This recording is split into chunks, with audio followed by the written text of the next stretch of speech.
Good morning, everybody, and welcome to my kitchen once again. Today, I'm going to make my mother-in-law's cheesecake. Her cheesecake was the best, according to our family.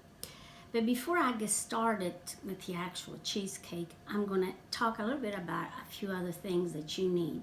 When making a cheesecake, it's always nice to have a lemon zester, and I use this. Also, a lemon squeezer. This is the best because it gets rid of the seeds and the pulp. Okay, now my ingredients are all here, but before I tell you about them, I'm going to tell you about the crust. Okay, I made a graham cracker crust, and I have baked it for about 10 minutes. Then after it comes out of the oven, you cool it, and I wrapped my cheesecake pan with some aluminum foil. And I'm going to place it in here, and I will tell you again later why. Okay, I also turned my oven to 350, and I am boiling some water. It has to be really hot. Okay, now let's talk about the ingredients. I usually make a large cheesecake, which is about 9 inches, but today I'm making a smaller one. This one will be for my brother Sammy. It's his birthday tomorrow, and I'm going to invite him for dinner, and I'm going to make him a cheesecake, which is his favorite. I think cheesecake in this family is everybody's favorite. I just got done making one for my daughter, and it came out really good, and this one is for Sammy. So we're going to start. My ingredients that I'm going to post, and the quantity is going to be for the large cheesecake. Okay, so you don't have to worry. So there's 5 bricks of cream cheese at room temperature, and 4 whole eggs plus 1 egg yolk. Okay. These 2 ingredients have to be at room temperature for a couple of hours, especially the cream cheese. Even longer if you can. Then we have 2 cups of sugar, a whole lemon squeezed, and the whole zest of 1 lemon, 2 tablespoons of cake flour, plus a half teaspoon of baking powder. And I'm going to combine these together right now so you can see it. That way I won't forget. And once I have done that, I'm going to stir it a little bit so it gets all evenly kind of sifted and stirred. Okay? Now, I'm using my KitchenAid mixer, and I'm using this paddle for the cheesecake. So I am going to place my cream cheese that's really soft, okay, in here, and I'm going to put it on my mixer.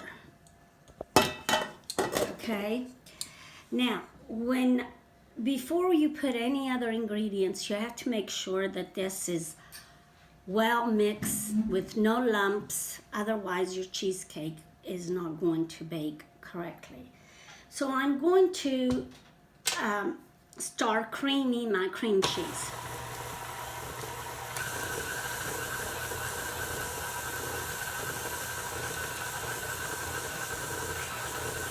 You can come.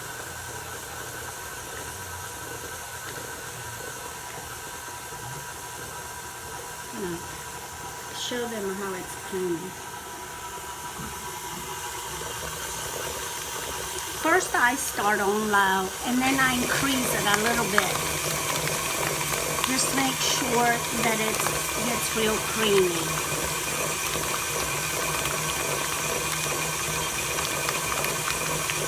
I'm going to stop for a few minutes, and I'm going to raise it and make sure that, and I scrape the bowl a little bit, make sure that it is all getting really creamy.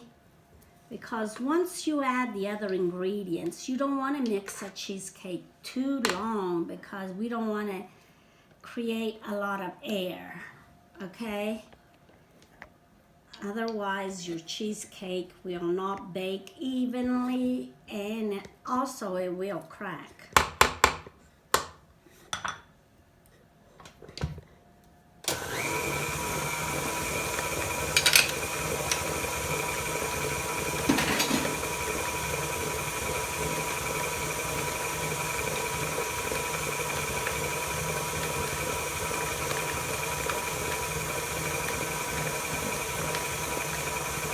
While this is creaming, I can talk to you about the crust.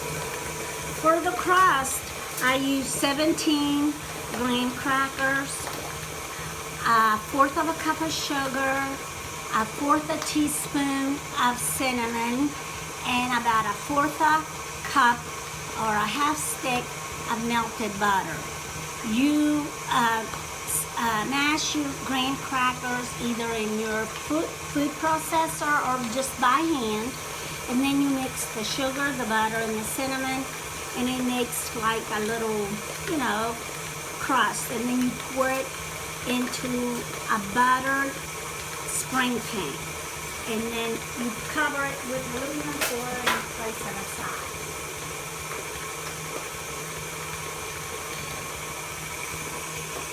Again, I'm going to check to see if the cream cheese is well creamed because we don't want any lumps in it. And I also have to scrape the paddle because sometimes big lumps get caught in there and then you won't be able to see them, and then you think it's ready when really it's not. One more time.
I think it looks good right now, so I'm going to stop the mixer again and give it one last scrape, and then we can start adding our other ingredients. And I just got my whipping cream out of the refrigerator, and you can keep that in the fridge until last minute, and it's right here. I will start with a half a cup. Okay, so we are going to alternate the ingredients.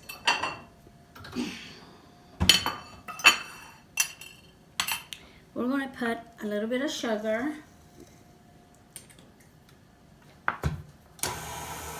and maybe one egg. Oops.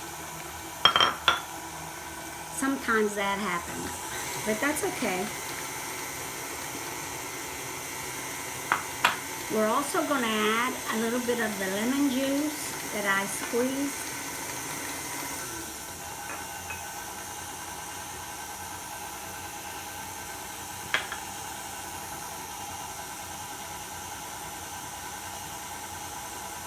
And we're going to add a little bit of the whipping cream.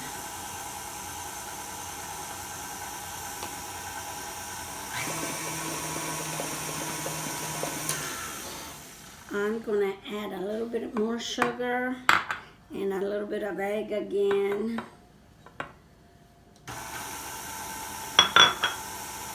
And a little bit of lemon.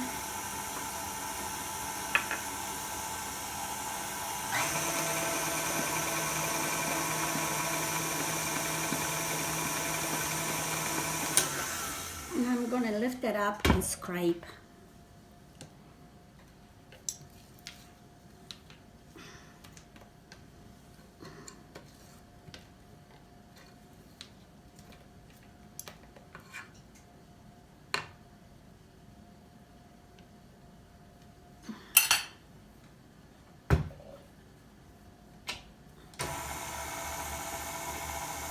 You don't want to do it on high because we do not want to incorporate a lot of air, because it, you know, you got to keep in mind eggs are protein, and too much air when it goes into the oven, it could collapse or crack. There are several things that can make a cheesecake crack. This is one of them. So I'm going to put the last egg in there. And the sugar, and a little bit of the whipping cream. Sometimes you don't need all the whipping cream, so we'll just wait and see.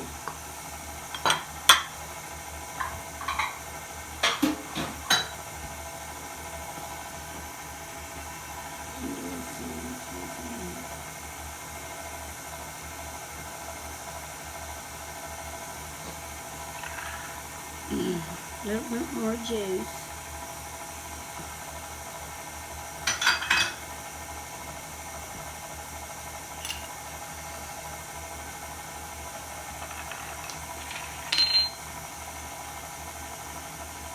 And I think I will put all the cream in here. Okay.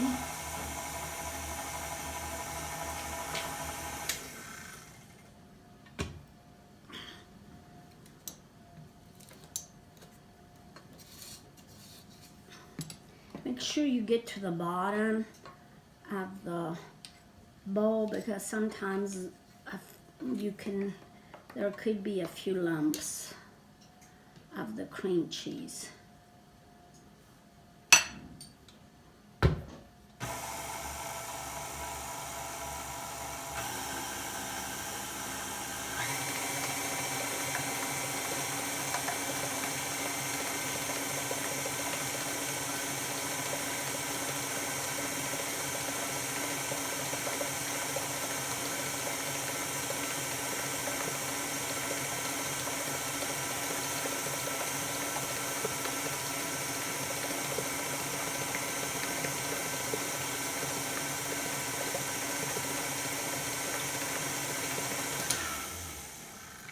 I'm going to put my lemon zest in there.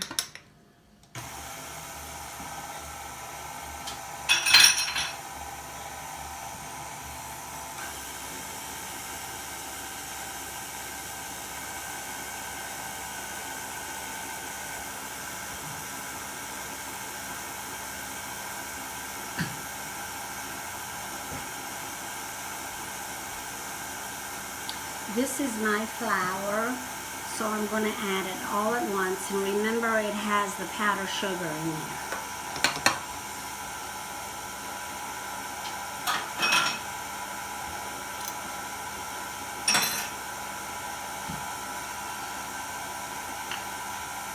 Well, we'll stop again and we'll make sure that everything is well incorporated.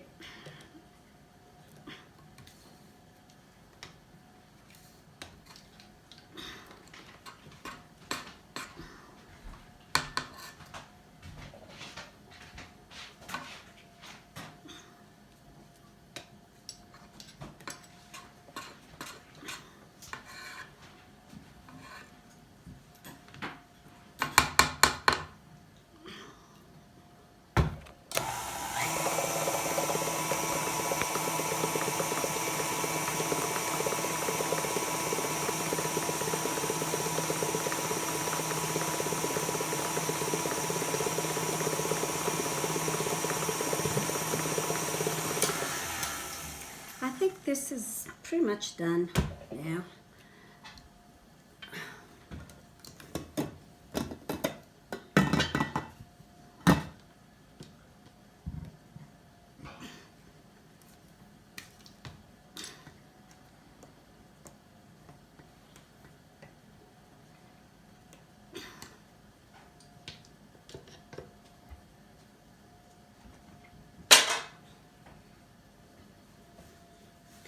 Okay,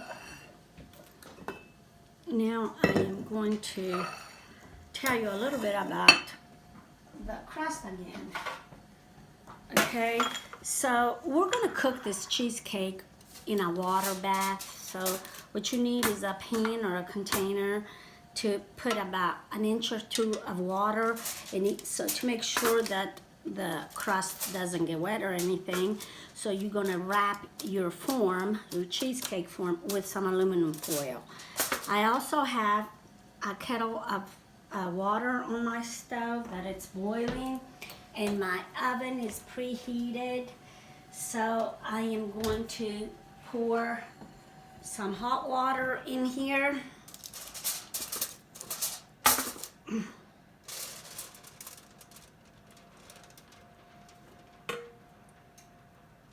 And what does this do? This keeps the cheesecake moist.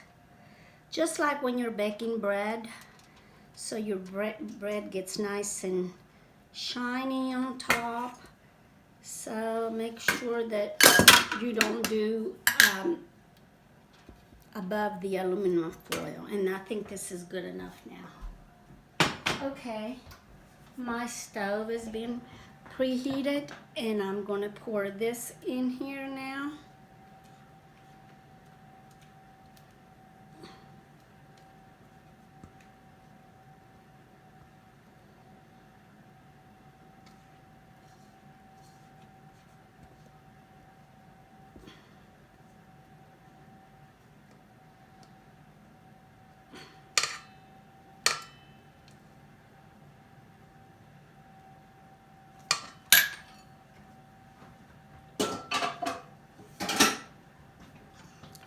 And I am going to place it in the middle of my oven.